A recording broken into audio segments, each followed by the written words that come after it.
So this week, like what often happens, I'll start with a topic in mind, and by the end, I'll realise I still want to talk about this topic, but probably not in the format I initially intended.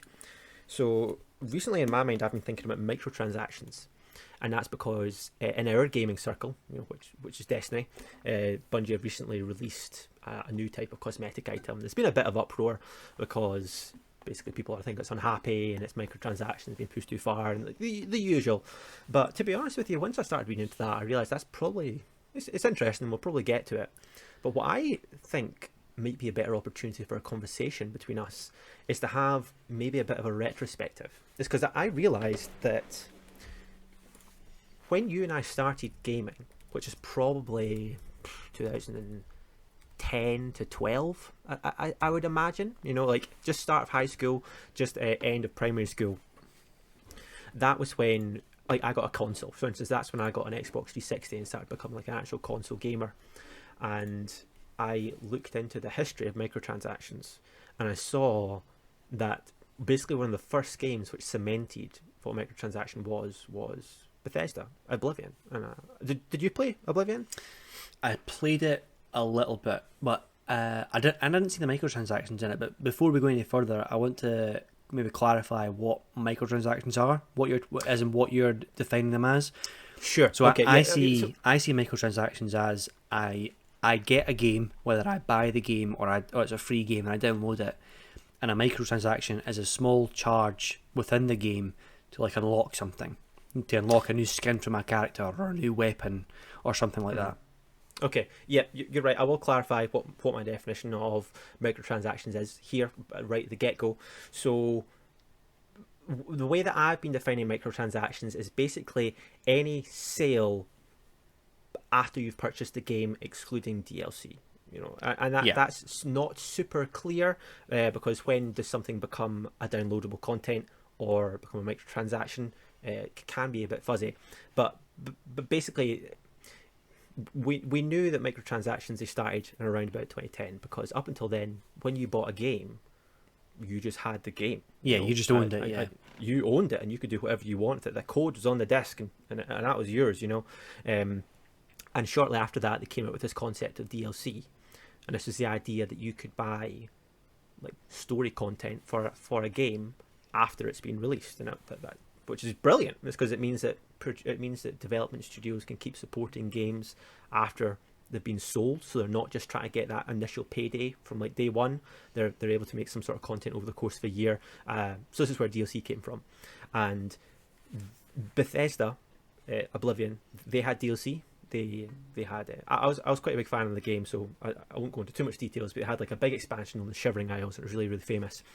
But around about that year, so around about 2000 in the early 2000s anyway, it was actually Sony and Microsoft first announced that they are going to make small sales available for the first time on their respective stores. And the idea was that for the PS3 and Xbox 360, you'll be able to buy like themes and pictures and like these small, silly cosmetic things for your home screen that cost like £1 or £2. And that was the first time that was made publicly available. And Bethesda were pretty much the first company which realised like, shit, that sounds bloody great. Why don't we just like take something a tiny little bit of our game and chop it off, and then charge them £2 for it afterwards. Yeah, so it's like you have the initial game, which would have cost £40 or whatever it was back in the day. You have your game, and then the company releases like sort of downloadable content, which is basically additional chapters to the game, Sure. which you can purchase for its like standalone price as well. Those two things like have a price, you get the product, and microtransactions are like small things within that you can then purchase, small bits that they chop off that you can then pay for at this like reduced price. Yes. It seems in essence to me like it was sort of brought around because companies like couldn't make any more money off of like the time you spent the game, so they introduced something to Well, generate more money from you. well, that's what basically happened. They realised that this was a way to harvest additional profit from people that had already bought a game. Yep. It's because traditionally, up until that point, game studios, they made one sale, that £40 sale when you bought the game new from a retailer. Yeah, every That was the money 4 they years got. or something like that, you know. Right, exactly. And then like every other time that game is resold and getting handed back to a second-hand shop and handed to someone else, like the game company's not making any profit whatsoever Nope. from here. So up until then, the model that game companies used to use was that they would spend all their development time and they'd make the vast majority of their profits like 2 or 3 months after releasing a game, and then it would just like tipple off until they released the second installment, and that was pretty much typical. Bethesda were the first company that realized what we could do is snip off a little bit and sell it. So I remember, because I remember first time I noticed it, and I had no idea what the fuck it was, but you could either buy additional magic spells that occurred in the world that cost £1 each, Okay. or you could get armor for your horse, which cost £2. And God. the horse armor, the horse armor became infamous, absolutely infamous. And people look back, and it's still considered to be the first example of like outrage at a microtransaction, because it's a fucking joke, and no wonder. It's because people were pissed off at this. What we effectively had is Bethesda removing part of the base game and then charging you for it after the fact. Mm-hmm. So this was like the first concept, the first time it's ever been introduced, and folk thought it was pretty novel, and it was a pretty novel concept. Really, like takes somewhat of brains to even think about doing that, I think. But you know, really bad fan reaction. People didn't like it. Bethesda were putting people's bad books. Turns out though, actually, it made quite a lot of money. You know, in terms of the amount of work that they put in, they had to. Like, I don't know anything about game design. I have a clue about some computer design. I can imagine a relatively basic model costing like 1 or 2 weeks of work, maybe for one developer. Maybe that's probably the longer end as well. You know, how much of the developer, so paying £40 an hour, 8 hours a day, times it by 2 weeks.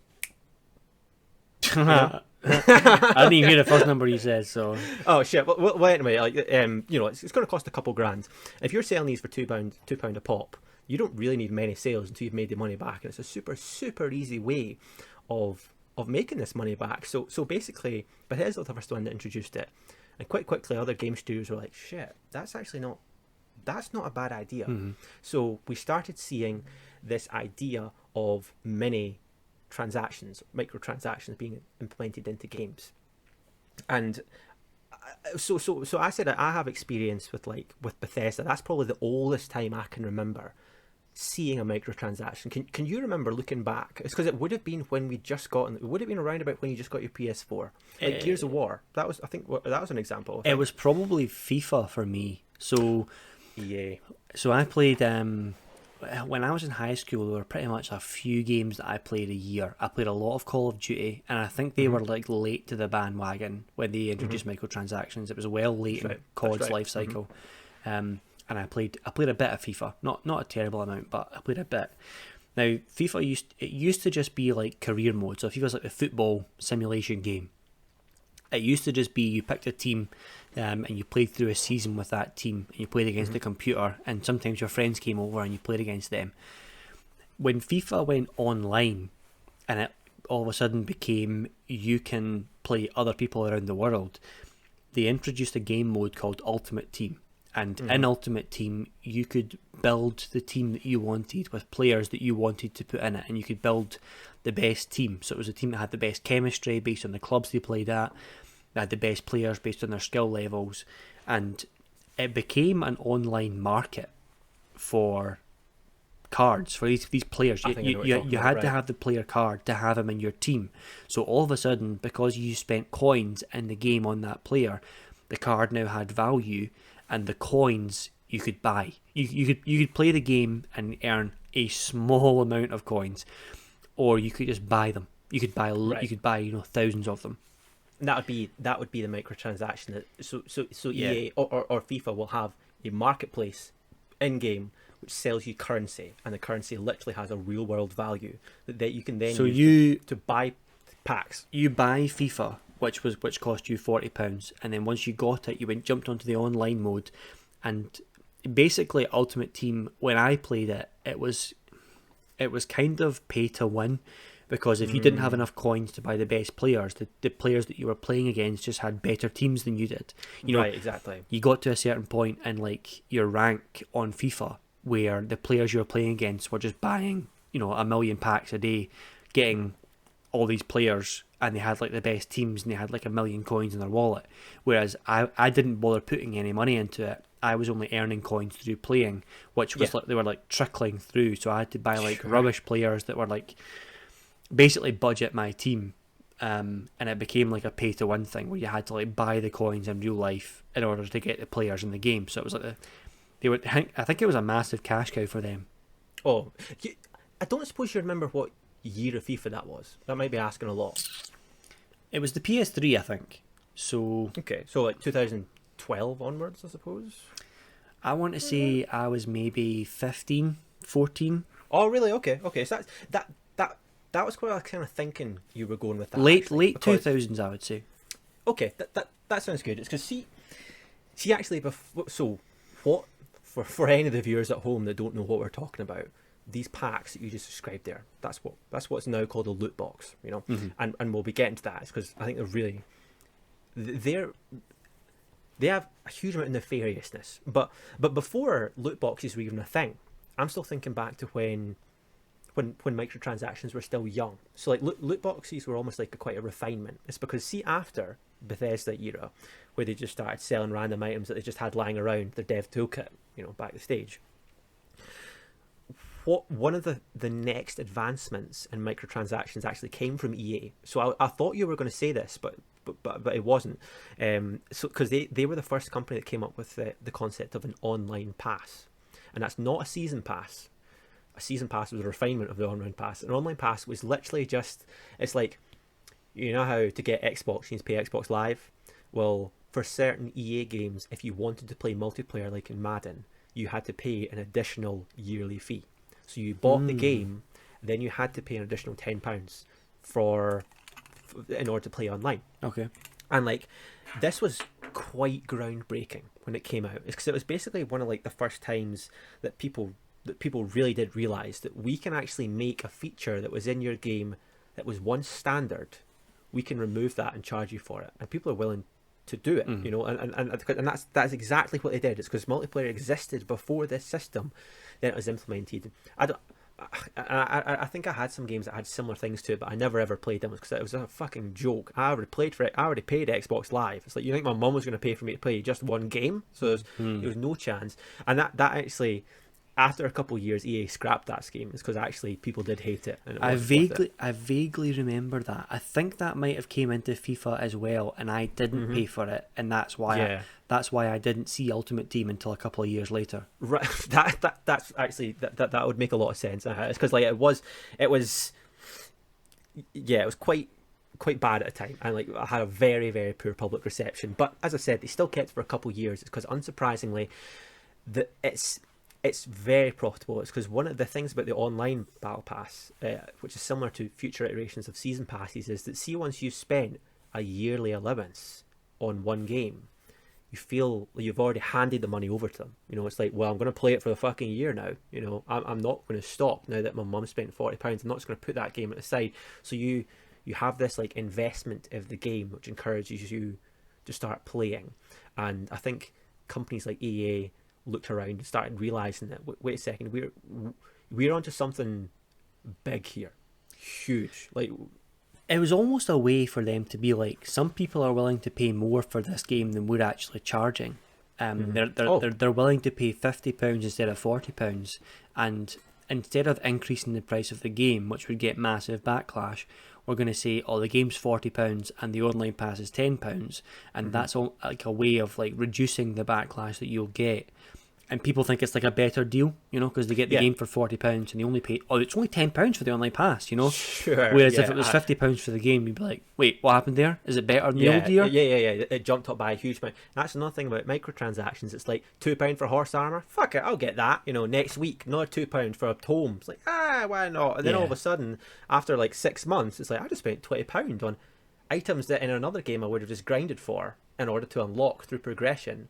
But now that's behind this paywall. Yep. So that's when like these game studios started realizing that holy fuck, like this is like very profitable, you know. And basically from before we get ahead of ourselves, the next installment after the battle pass, which is still extremely popular to this day, is the season pass.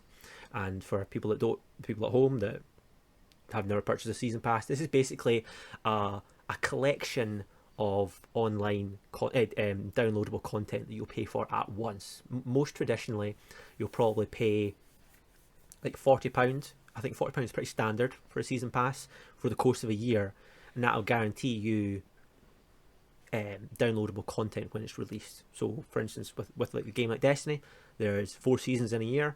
Each of those seasons, there's going to be a bunch of new content. If you pay for the season pass at the start of the year, you are going to you'll be getting all that. So you'll be doing one-off payment. This basically mirrors the online pass, right? It's because once again you're making one payment and getting content trickling in. And this was, as I said, this was a refinement for what we're just talking about. So I remember the first game that I played, which has a season pass, was probably Modern Warfare 2. And really, oh, I think so. Yeah. Well, look at it this way. Before then, I'd never paid for a season pass anyway. That was definitely the first time. And actually, in Modern Warfare 2, I didn't pay for a season pass. It's because I came to the game like a year late, and 2 of the DLCs were already out. And it's like, oh, I can't buy a season pass anymore. And there's no way on God's earth my mum is going to spend £60 so I can play an extra 20 maps. So I just played base game forever. But that was the first time I encountered season pass. So that was like a season. That was like a season pass for like DLC though. It wasn't necessarily a microtransaction. It was like actual content for the game, like extra content that you were paying for. Sure, back then that was just DLC. In modern games these days, that formula has adjusted, and you'll typically find that in your season pass there will be a collection of many small miscellaneous items that will affect the game in different ways. Back when I'm talking about it, it was just DLC though. So back then, actually, it made some amount of sense, because if you knew you were going to be playing a game for 6 solid months, and back then I was going to be playing Call of Duty for 6 months, I was actually going to be saving money on the DLC, so it wasn't unreasonable. You know, that was the thing about it. That it was almost a good deal for me, and I still feel that to today to some extent. Looking back, I still think it's kind of strange that you're like paying for content that doesn't exist yet and might not ever exist. You know, there's no guarantee that you're going to be getting something. And like, for instance, like COVID, tons of people have paid for season passes and got no content at the end of the year because there's no obligation to do that. But that was my first experience with season pass. Do you think yours was much before or after? Oh, I would have said mine was much later. So really, yeah. What you're talking about is, for me, I remember Call of Duty having that. I remember it having was Call of Duty. You had the base game, which came out in like November every year. And then they brought out like DLCs, which basically consisted of additional maps for the multiplayer mode. That's right. And so it was basically an expansion of the game, and they cost like, I don't know, £15, £20, something like that. I think it was 15, yeah, something like that. And they came out like 3 times a year. So I think it eventually brought into the fold like a one-off payment where you got all the future DLCs if you paid up front and you saved a bit of money for it. I remember those, and I did buy those because like you say, I was going to play the game as well. I was going to play the maps, so it ended up saving me money in the long term. And the company got a bit of money up front as well. So I guess everyone was kind of happy in that scenario. Sure. The season pass of today that I'm thinking of, I first played in Fortnite.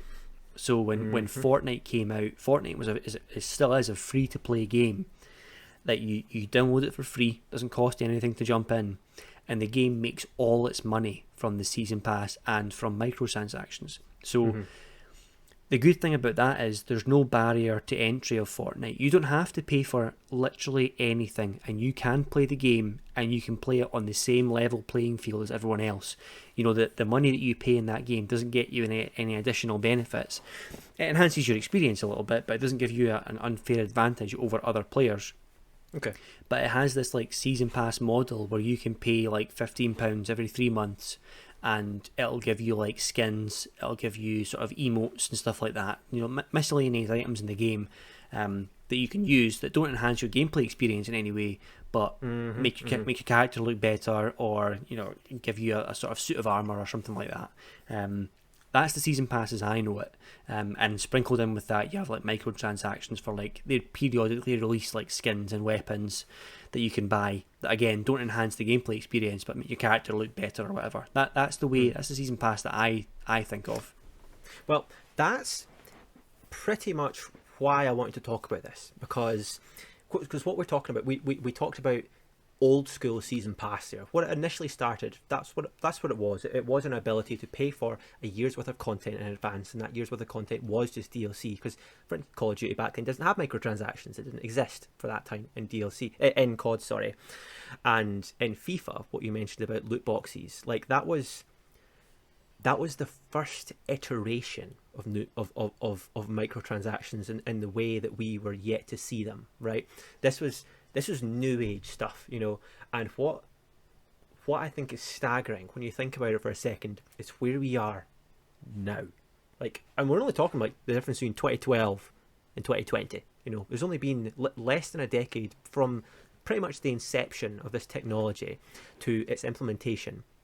And what just boggles my mind is when you think about how deeply suffused microtransactions are in every game you buy. If it's a AAA game, I guarantee you it's going to have... There are maybe a couple of exceptions I can think of off the top of my head, but like most AAA games, you're going to be paying... Well, first things first, you're not only just going to be buying the game, you're going to be buying like the deluxe edition of the game, which comes with free DLC content, so you can get your golden gun when you start off at level 0. Obviously, that's just only £10. That's not too bad. You're probably going to be paying for a season pass. It's £40 a year. That season pass is then going to start giving you these cosmetic items, almost as if it's like your first fix. It's like, here's a taste. Here's the marketplace. It's like, this is where it opens up.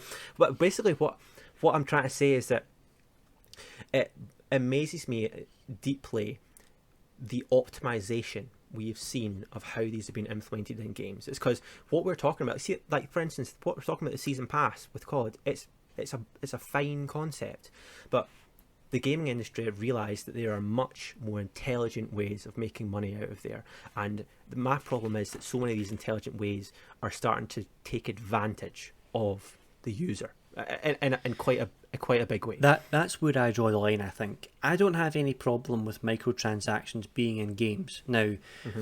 If, for example, in the Fortnite example or in the Destiny example, the microtransactions that I think of are the ones that give you like additional skins for your character, additional costumes, additional like emotes that your character can do, like this, which is like the wave or like the bow or whatever, emotes that you can do in the game. I don't have any problem with those whatsoever, and I'll quite happily never touch those if I don't have to. The where I draw the line with microtransactions is like the FIFA example. The reason I stopped playing Ultimate Team was because this game has now become pay to win. Sure.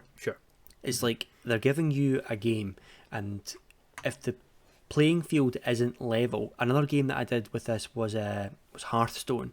Hearthstone was it's like a notorious. It's like a card strategy game, and it's like notoriously bad because in order to get the cards that you want to play the strategy game, you have to earn these coins in the game. But you earn the coins at such a slow rate through playing the game that eventually you just have to pay for the coins in order to buy the packs to get the cards.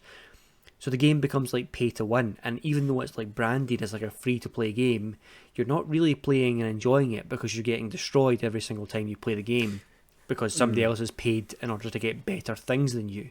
So that's when I draw the line. When a microtransaction gives you an unfair advantage within the game, that's when it becomes a massive problem, and it's immoral because the more money that you spend, the better you are at the game. So it's like if you just dump tons of money into it, you end up just beating everyone else, I think what you're saying about not wanting games to pay to win, I think the vast majority of people agree with you there. Yeah, that's something that's like I found this was just a random study, but I think like 69% of people don't have a problem with cosmetic skins. Okay. And I probably want to talk about that in a little bit because I think I might have a problem with them.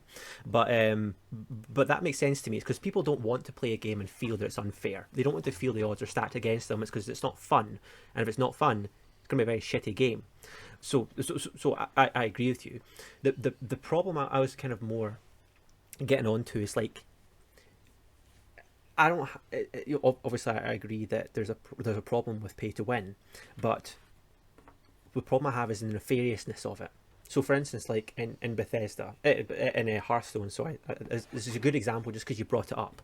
You know, this is a game which is based around playing cards against people, and they want you to buy cards, so they give you they really trickle, they make it really, really grindy, you know. And see, if that was all it was, that wouldn't be too bad, actually. It's because then, if you were willing to put the time in and grind, it's like, sure, you'd have a bunch of deck full of legendaries. It's like, it would have taken you fucking 3 years, but you would have got there. The problem with Bethesda is that they now realise that, wait a second, we can introduce the meta. And if we introduce a new meta every couple of months, we're going to need to force people to pay for these cards. It's because they cannot afford to grind for a year. Because one, they're behind the meta for the entire time, and two, by then the meta will have changed. So there's like a plethora of truly intelligent ways that games companies have started to realize how they can start maximizing these things. So it's like pay to win. That's almost like you know, we can all agree that that's a problem here. It's the ways in which games companies are making you part with your money without even realizing it, and detracting from the whole game experience while they're doing it, that I just think is so appalling. And like, there's I have a, like, to compare of like the state of microtransactions from back in like the 2012 type of era. I've like thought of a couple games that when they came out, they were like really, really, people were really upset with the degree of microtransactions in them, and like it's night and day, man. See, when you think about it, for instance, like, I don't know if, did you play Lord of the Rings? Well, first of all, did you play Shadow of Mordor, and did you play the sequel Shadow of War? I played the first one. Yes, I also played the first one, and I thought it was a brilliant game. Really, really good, actually. That was alright. Oh, really? I thought for the time it had a bunch of new stuff going on. It was completely story mode, which was really fun. I never finished it. I didn't finish it either. But like, the idea you had this like I never finished games. But the idea was you had like this overworld with free roaming enemies, and it was like a dynamic attack system, and it was all single player. So it was really fun. So the studio that produced that game, they obviously did very well. They knew that the second game was going to be a huge amount less risk associated with it. So what they decided to do was jam-pack this thing with microtransactions and loot boxes. We're talking about a single-player game, no multiplayer whatsoever. But like, you were able to, like, in card packs, they gave you consumables like health items or swords or armor, or they gave you followers. And I think that was one of the only ways to get followers in the game was to spend cards, you know. So it's like fucking bullshit. But not only that, the thing that I think really pissed fans off was, and this also happened with Assassin's Creed Odyssey, was that you would get just near the end of the story, like, now I said describe this system as a bunch of like over bosses in the world, and like you needed to kill 50 of them till you defeated the big main boss. You get to like 48, and all of a sudden there'd be like a 12 level jump between you and the next enemy, and it's like, fucking hell, I've spent 40 hours getting to this stage in the game, and that's gonna be another 10. It's like, oh, I've spent 40 hours already, maybe I should just buy some packs, you know, and get up a couple levels a bit easier. It's because they know that people are so committed by then, and they know that they want to see the end of the game. There's literally, you can see like the silhouette of the enemy, and he's huge, and you're like, fuck, I can't wait until I finish this game, but it's gonna be another 12 hours. This is what I mean, like, evil. What we're talking about here is fucking evil. Deliberately taking the things that people enjoy most in games, removing them, dissecting it, and putting it back to you on a platter. I find that truly immoral, because we're talking about fucking games here, man. Like, the point is to be fun, and they're taking the very worst of these. Do you not think the objective with games companies these days, and maybe none of them would ever admit it, but do you not think the objective is to just try and make a bearable gameplay experience, something that's not not fun enough for you to stop playing, but not overjoyous enough that you're not tempted to splurge a little. You know, it's like I don't know. I have no idea. I think that they want to make an enjoyable enough experience that you will stay there and keep playing. Sure. And they want to kind of ride the line between how much money can we squeeze out of you for the enjoyment level of this game. You know, so there's like a line between how good the game is and how much you enjoy it, and how many microtransactions they can put into the game, how much extra money they can squeeze out of you, either while you're playing, or before you're playing, or after you've played, or you know, any of these situations. They just want to try and squeeze as much money as possible. So I think, like I said at the start of the video, I think gaming got to a point where it was on a model where they only got one payment every 4 years. They got this massive influx of income when the game came out, and it became, okay, how do we make more money? And it was like, okay, DLCs, they're not as big, but we still charge for them, and we could do them in a quicker turnaround. And then it was like, okay, we do DLCs now, how can we get that money faster? And it was like, we'll do the season pass, because we can get all the money up front, and then we can then do the development. And then it was like, okay, we can't get any more money now, so we're going to put microtransactions into games, you know, things that, you know, don't really matter, you don't really need them, but we'll put them in. And then it became loot boxes, and then it became pay to win, and it's just all about finding different ways to get you to spend your money, but also to keep playing the game. Of course. Well, I mean, what we're describing is capitalism. You know, the free market will redistribute itself until you know, the methods to make absolute optimum money are at the top. You know, like that's how these work. Over a period of years, companies will become more and more profitable as they figure out more ways to manipulate the system they're currently in, because it is a free market, and they can do things freely without oversight and that type of thing, in order to make the biggest bang for your buck.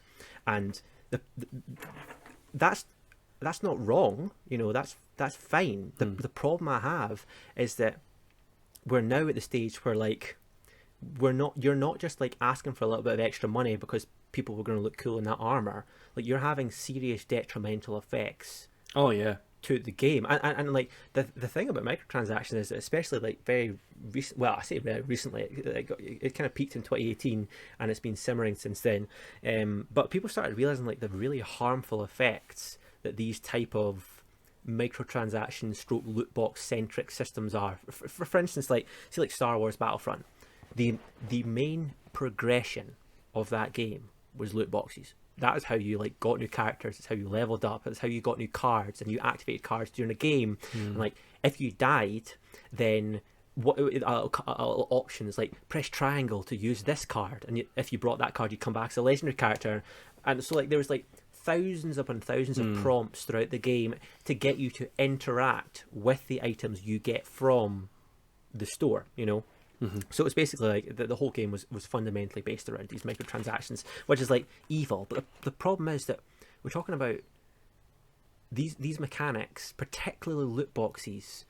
They're like what we're describing. They're effectively, it's called surprise mechanics, right? The idea is that you don't know what you're going to get.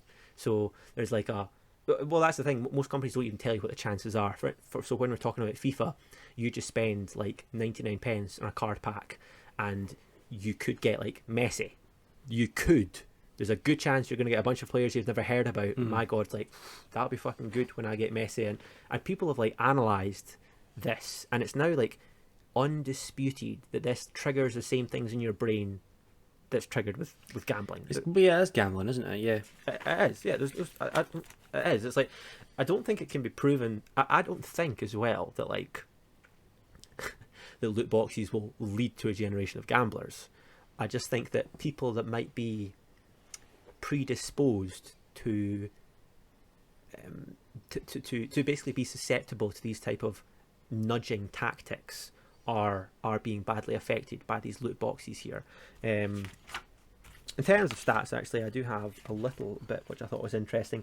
So there's some research carried out by Plymouth and Wolverhampton University, and they basically were looking into the effects of the links between loot boxes and problem gambling. The abstract basically said that the links between the two are robustly verified, so there's actually no doubt about it. they're structurally and psychologically akin to gambling. But what was pretty interesting was when they started talking about the people that are harmed as an effect of this. So in their study, they reckoned that 5% of users accounted for 50% of loot box sales. Oh yeah, the whales. Yeah. Well, that's the thing. It's like, when I think of loot boxes, I was always like, well, you know, it doesn't matter if I boycott a system because there's going to be whales out there that spend $3,000 every month. But in this study, it wasn't that there was like 0.2% of users spending £1,000 every month. They got 5% of users spent £70 every month. So it wasn't an unreasonable amount of money. It was just quite a lot. But what was more telling was that the amount of money these people spent had absolutely no correlation on the income of their parents or their personal wealth. It was like, this is clearly something that's damaging these people. They're not doing it because they have the money to spend. They're doing it because they have an addictive tendency to open these card packs, you know. And that was kind of the fact that I think kind of drove home to me that this does seem a little bit more nefarious. It's because, you know, you probably agree, like, because we've talked about microtransactions in the past, like the idea of a middle-aged guy spending like £1,000 a month on a game, it's like, see, if you're that fucking stupid, you can go ahead and do that. I really don't care, right? It's probably kids. I guess you're right. It's probably the idea that that they're exploiting children in this way. It's almost like, you know, we can't sell gambling to kids, so we're going to sell these packs instead. And it's almost like they've used a tried and tested method to make money in gambling, and they've repackaged it in a way that they can then sell to like children that are playing these games. And it doesn't seem like the government or legislation is like caught up to it yet, because I can't imagine these things are going to be legal for like too much longer, like loot boxes and things like that. Surely they'll be eventually outlawed, because they seem like damaging, you know. And the amount of horror stories you hear about kids that like steal their parents' credit cards and they buy a lot of like loot boxes, you know, it's just like it's crazy. The amount of money that these kids are spending on these games that their parents are probably allowing them to spend as well. It's probably absolutely mental. Fortnite's probably the worst. Like Fortnite, it costs like £6 for a skin or something like that. The amount of kids that maybe have like 400 skins is it is horrific. But that's the thing. Like,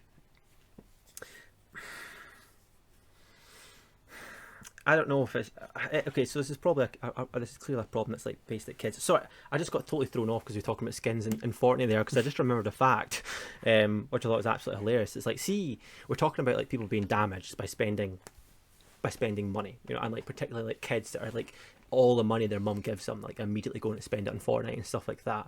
And like you can kind of scoff and stuff like that, but like apparently these days default has become like it's like in primary school, kids slagging people that can't afford skins in Fortnite. They just call them default, you know, like that. And like people get bullied for their skins in game. You know, like this has real world effects on these fucking kids, man. It's absolutely horrible. Yeah, but sorry, to get back to the governments of the world have started noticing that this is the thing, you know. And in 2018, it was basically Star Wars Battlefront that brought this to the world. It's because it was such a beloved franchise, and the world realized. And as I said, like the game literally was a packaged loot box waiting for you to play. So they totally ripped the piss, and it was not unlike the rubber band effect we're constantly mentioning, where we're just like the games industry's just pushed it far too fucking far, and people finally their eyes snapped open.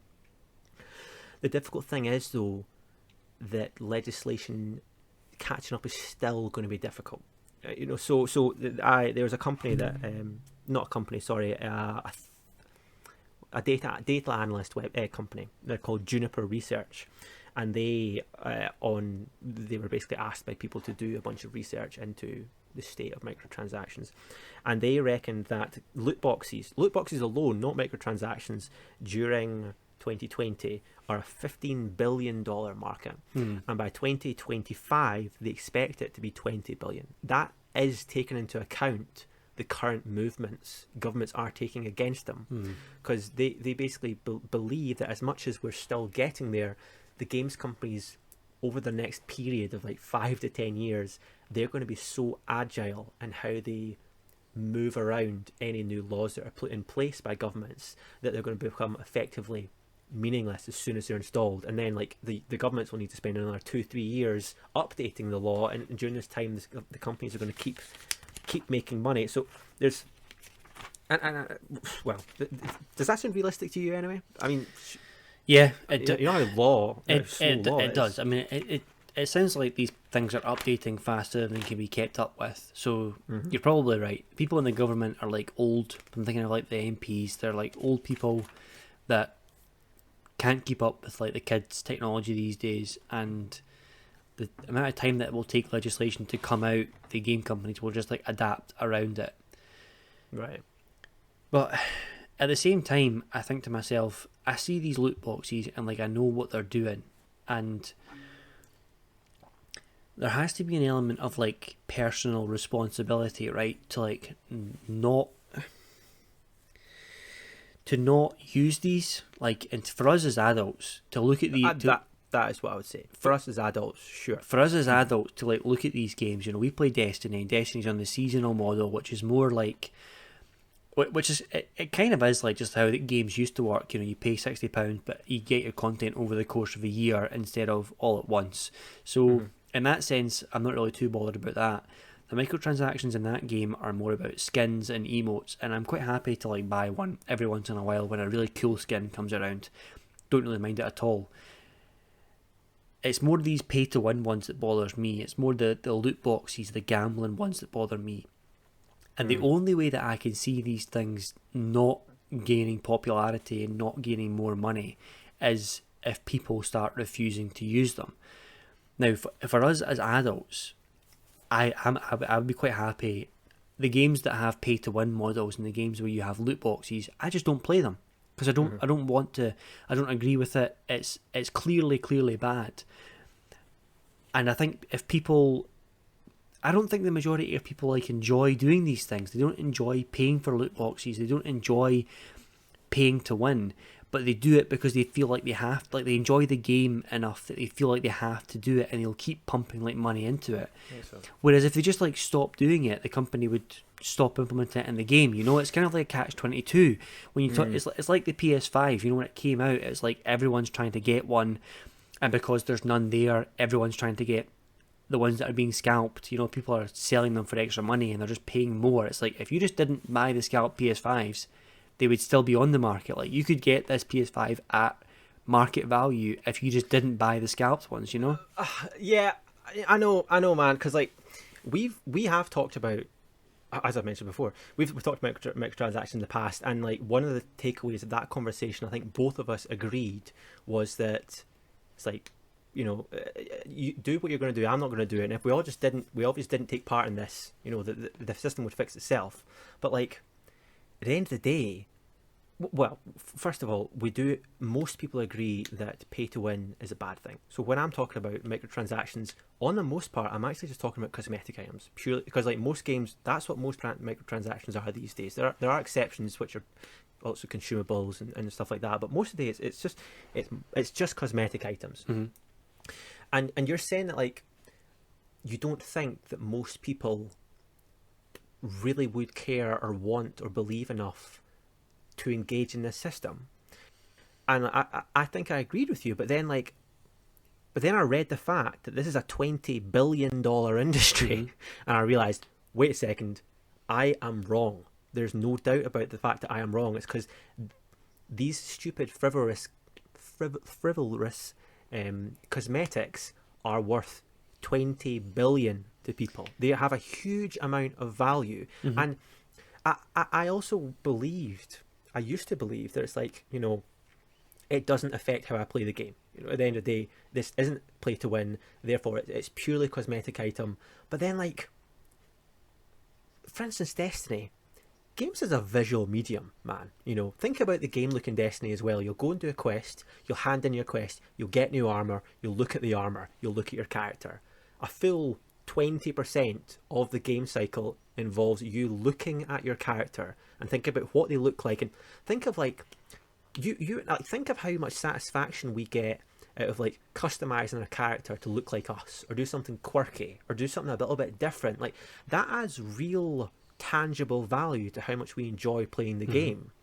And this is what I'm saying. I don't think it is harmless. I think that even cosmetic items, the fact that they are blocking this and making it non-default and making it through the game store is just fucking rotten, man. Absolutely rotten. And like, so I guess I'm not saying it's harmful. I'm just saying that it's fucking wrong. That we're playing this medium that's so heavily based on visuals, and the game companies are on one hand pretending that it's valueless. Like, they'll put in the back of the box, it's like, can optionally buy skins that do not have any effect in game. It's like, well, you're saying that it doesn't do anything, but then we've got a marketplace with 400 skins. It's like, are they valuable? Are they not valuable? You know, I'm getting mixed messages here. So this is where I've kind of like my thoughts have recently developed this week. Do you kind of see where I'm coming from, knowing where we've discussed this in the past? I get it. I do see where you're coming from. I don't necessarily think I agree with everything that you're saying. I understand that it maybe isn't meaningless for some people. You know, getting these skins maybe does mean something, and I think it means something to me as well. You know, if I have bought skins in Destiny. That's why people do it. You know, people enjoy it. You know, people want to look. The game for me probably isn't anywhere near like if I couldn't have bought those skins, or if I maybe didn't have the money to buy them or whatever, for whatever reason, I don't think the game would have been any less for me, to be honest. No. It doesn't particularly matter to me buying skins and stuff like that. You know, maybe it does matter to some people, but then doesn't the market just decide how much that value is? You know, and if they're putting the prices at like £8 per skin, and people are paying for them, like, you know, I think it's also an element of, if you have the money to do these things, it's kind of, and you're an adult and you have this income and you want to buy these skins, then I don't see why you shouldn't be allowed to do that. But then when it comes to kids buying these loot boxes, then it becomes a different story, I think, where much more problematic. Yeah, and it's almost like I think it's almost on you as a parent, if you have a child who is in these games doing this thing, to sort of almost like trickle that to them and be like, you know, you can have money, like you can get pocket money or whatever, and if you choose to spend that on skins, like that's up to you to do that, and to like sort of educate them on like what's going on, sort of thing. I don't necessarily see.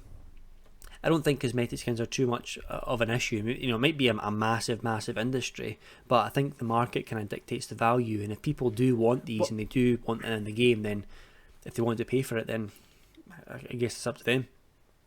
Well, I mean, you're right. That's the thing. It does dictate it. It's because clearly people see this value, because they keep, like, the reason these things are sold at the price they are is because that maximizes their sales. You know, so this is what we know. So clearly that is the set value.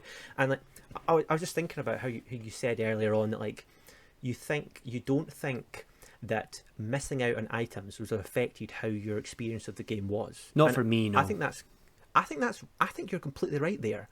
But if you did have one particular item that you were really happy about, having it would have increased the experience of the game. It's like one of the things that if you hadn't had it, it wouldn't be like, fuck it, you know, I don't really care. But if you did have it, you would have been like, fucking check out my character, Lewis. Like, and I would have been like, nice one, man. You know, and then maybe that would have been like you would have been playing the game for the next couple of weeks just because you were just a bit more more into it. You know, like these. I think it must be a lot more powerful than maybe we aren't aware of. It's because what we're talking about here, we're not talking about people making conscious decisions to buy money. We're talking about games companies using psychological nudges to push you in direction of wanting to make these purchases. For instance, like in Destiny, see, as soon as you unlock an exotic, in Destiny, when you unlock a very rare gun in the game, the next time you go to orbit, it will seem random, but you'll get a pop-up telling you that a skin for the item you've just received is in the store, you know. And that's like such a subtle nod that people just, the screen pops up, you just click away, but it's like, but that's planted in there, you know. You don't, whether you realize it or not. And that's like, that's where I start getting the problem. And when you throw kids into the mix, it's like that's where it becomes immoral. I agree immoral. with the kids thing, definitely 100%. If a skin or a cosmetic in a game does increase your enjoyment of it, should that equate to an increase in the value of the game for you, though? Well, I think the problem I have is that in a perfect world, I guess it would make sense. But the way that the game is being made is like architectured around these cosmetic items, making me feel more enjoyment. You know, if this was just a normal game where armor systems didn't cost money and you could change how your character looks, you know, like there wouldn't be a question of value because we're not trying to sell this thing in the first place. So it's almost as if like this is what I was meaning, like the intelligence of these games is becoming so staggering that it feels like I don't even have a choice anymore. Or at least I worry about the extent of the choice that people actually have. Because you're right. If I did feel really strongly about something, that would make sense that the value would go up because, like we said, like the prices dictate it. So it is natural in a way. I'm presupposing though that it's not. It isn't natural, basically. That there's an unfair influencing force being applied to people. It's like, you know, just exposure to these marketplaces, and yeah, it is a difficult one, and I think when it comes to, well, I guess if I was to move on to a slight tangent, because we're not completely, but we come from all this from the perspective of console gamers, right? And we've experienced microtransactions on the console platform, but we need to remember that the vast majority of loot box sales actually happen on mobile. I think it's like 70% or something. And I know for a fact that you will not have spent enough time on any of the cancerous mobile games out there to really experience what aggressive marketing tactics truly are.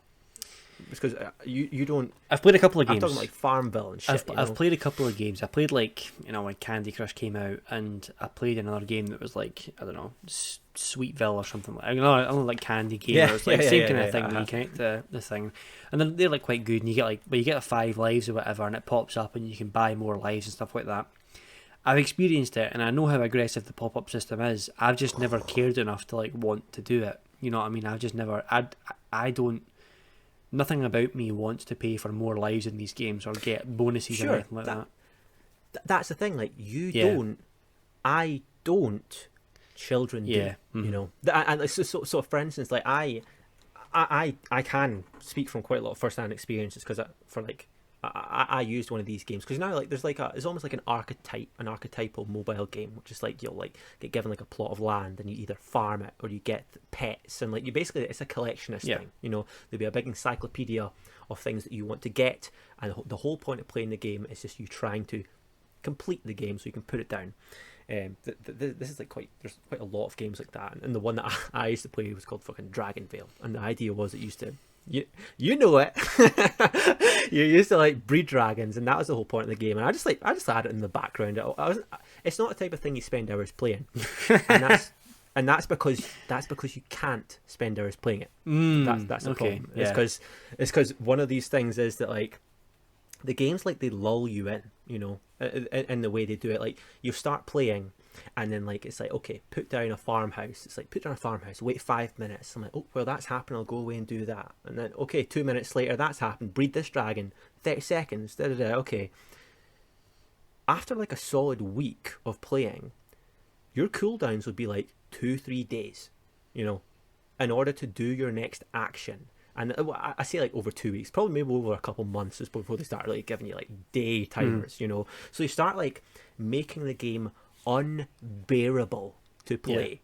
But by then, you've sunk 40 hours into this game. You've got a collection of your fucking dragons, you know, or whatever it is.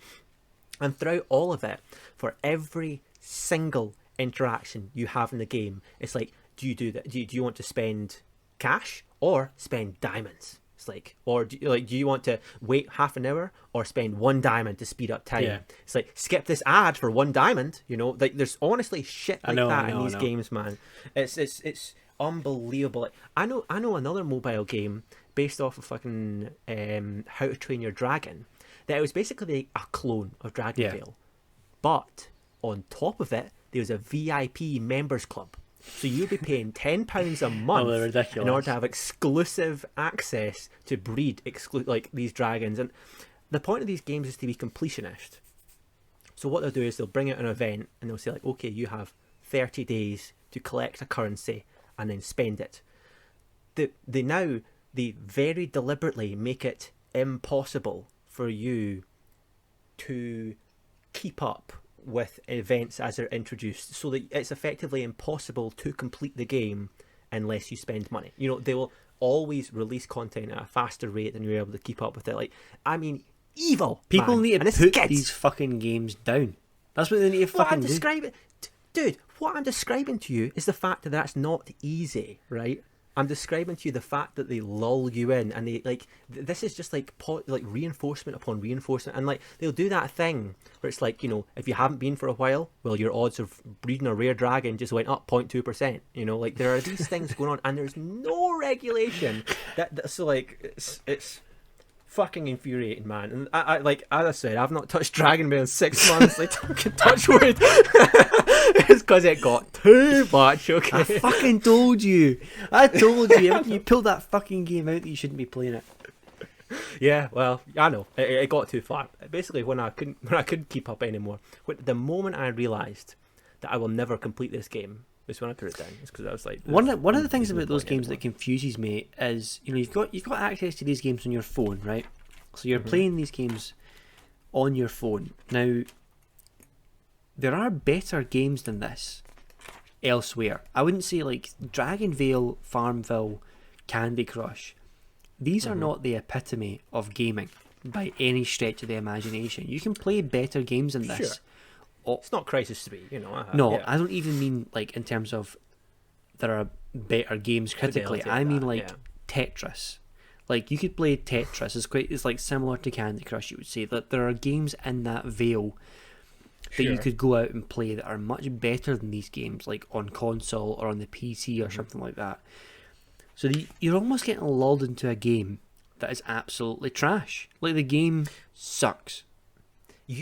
Dude, you don't understand. It's because see that first week that you're playing, the game isn't trash. The timers don't exist. They give you fucking free diamonds or whatever it is, the currency. They're like, it's a slow burn. And by then, you've sunk enough time in where you're like, well, start playing already. This is how it happens. Like, Dragonvale is a game that's like 9 years old, and it still has new people buying that game. You know, and that's because they have this incredible method of sucking people in, and once you've put that paw in there, it's like it's not too easy to put it down. You know, I knew, you know, like I'm not a kid. You know, I understand what this game was doing. I was aware of.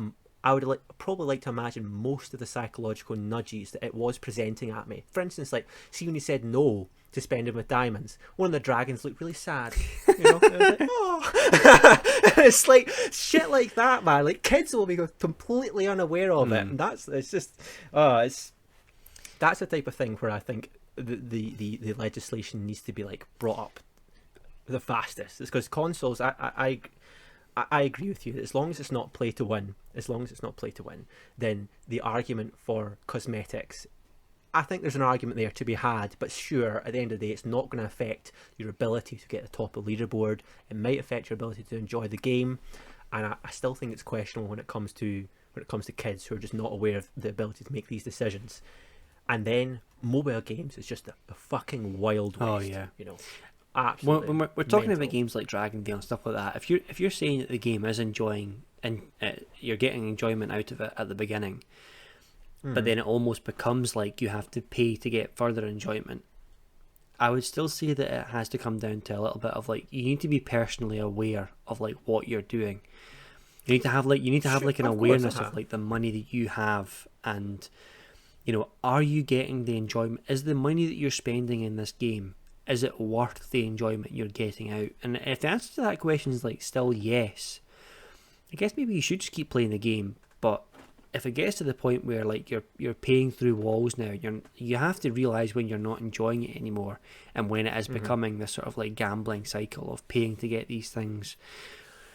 You know, I think you have to be a little bit personally aware of that. But when it comes to children, that's kind of when I draw the line. I think because kids like are not developed enough to be aware of these things, so these games shouldn't be for kids, even though they are sort of marketed to them. Oh yeah, oh they are sold to them. Yeah, I'd like to clarify, by the way, that I did not spend money in Dragon Vale. I was not paying through these walls. I was just waiting the X number of days for each one of these events. But yeah, but that's the problem that I kind of have, is that these are obviously targeted towards kids. A lot of the argument that is going on does include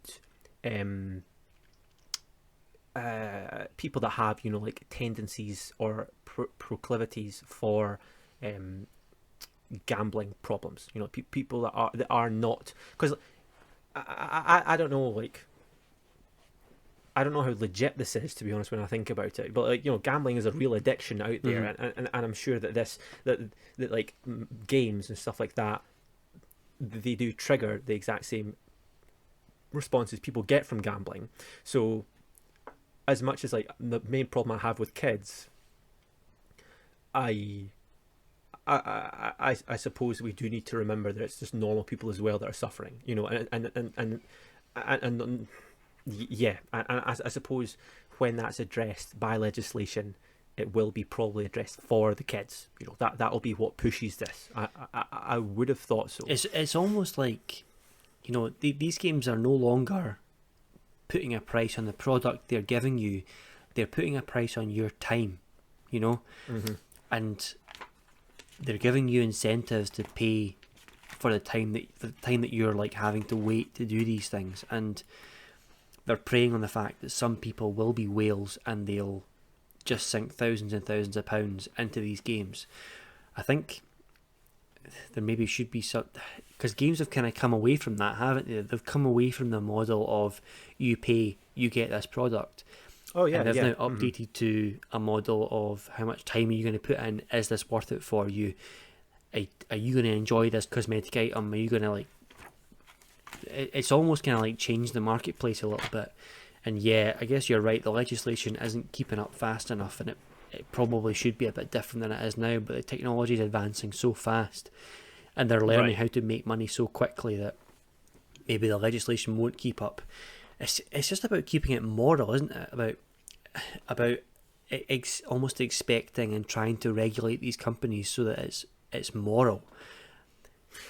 That is hard though. That's isn't the it? issue. It's like we're telling a company, you know, try and make as much money as you can, and then they are doing that. Then we're telling them, oh shit, you can't fucking do that. It's like, that's immoral. It's like, well, there's no rule against it. There's nothing can be done until that is addressed. Or I don't know, usually you and I talk about how things go too far until there's like a backlash here, but like it doesn't seem to be happening with microtransactions or loot boxes, you know. Like I know we saw a bit of a backlash with Star Wars, and I know that regulation will be getting put in place, but like this is taking advantage of people and kids in, once again, like on a subconscious level. And it's like, I don't know how people can be aware of what's happening to them, but still the psychological nudges are still affecting them. You know, they can't stop that. So I agree, being aware will help to an extent, because it helps in life, you know. But I think we really need like a higher power to stamp it, you know. And there have been suggestions actually on ways in which we should try and like make games much clearer. So like one of them is just like complete utter transparency. Like, see, when you buy a game, it'll tell you, like, list the microtransactions. It'll tell you if there's loot boxes. It'll tell you the amount of money in your local currency that you need to spend on average to get a rare, you know, or some type of equivalent version from those. And that would be good. I think that would be really good. Yeah, because one, it would make it.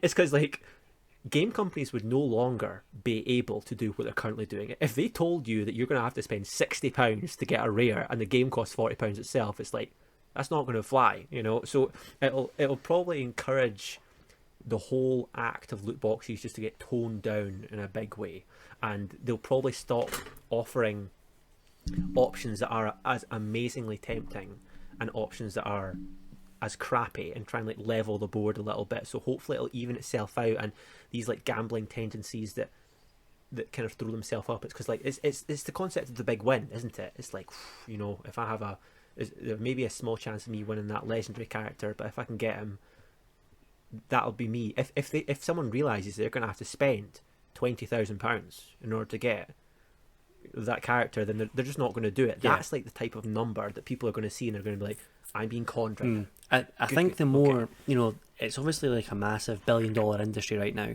and that's got it on people's radar. It's got it on government officials' like radars. Definitely. And the more and more money that it begins to generate, the more and more it's gonna become a priority. I think the further when it becomes this $20 billion industry, when it becomes a $30 billion industry, every step up it goes, the government are going to want to. They're going to either want to like cap it or get in on it somehow. You know, they're gonna tax it. Or yeah, something. exactly. Yeah. They're going to want to somehow get in about this. And there probably will be a lot of backlash towards it. You know, the more money it makes, the more people will be aware of it, and the more people will fight against it. And you know, regulation will eventually come in. I think it's about companies right now are just making all the money they can until the regulation does come in, when it gets like stamped out. But I think it's coming, and I hope it's coming, because it seems to be becoming more and more aware as time goes on. It will. Yeah, no, I really do think it will. I think looking back 10 years from now, we'll see the Wild West that we currently live in when it comes to the monetization models of video games. I think we'll look back and just be like, I cannot believe people got away with that. Like the some of the things game companies do, and there's like just no, like a game company can promise you one thing and then give you something else entirely, and there are no repercussions for that. Like there's in this gaming industry, there's so many things in place right now that need to be changed, and I think that's just because it is such a new technology.